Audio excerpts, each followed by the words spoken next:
Les élèves de la classe de 7e du CEG d'Antan Barnangin découvrent ce paquet à midi moins quart.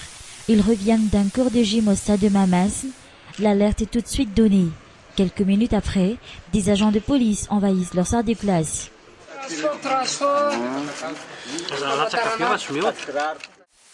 Encore une fois, on a affaire à une fausse bombe. Les élèves ont en premier lieu averti cette personne, le surveillant général du CEG. Il reste convaincu qu'il ne s'agit pas d'une mauvaise blague de ses élèves.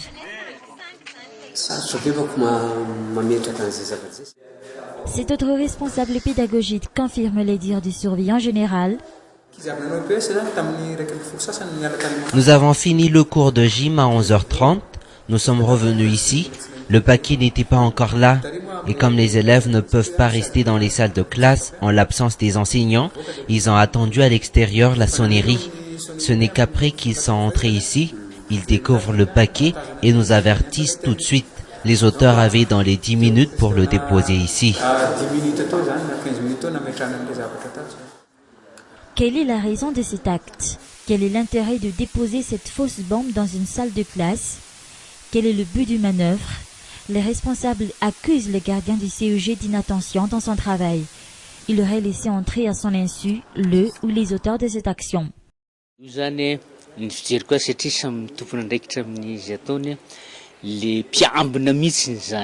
Le gardien n'a pas fait son travail comme il faut.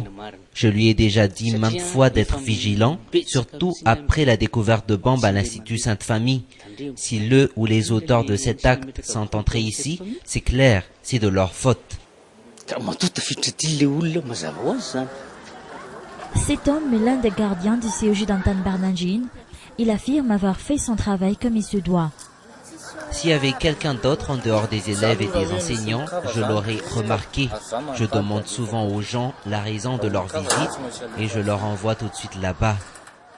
À l'extérieur de l'école, les élèves ne sont pas pressés de rentrer.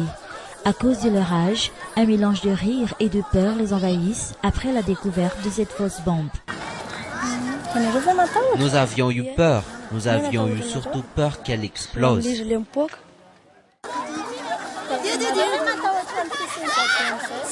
J'ai eu seulement peur au début.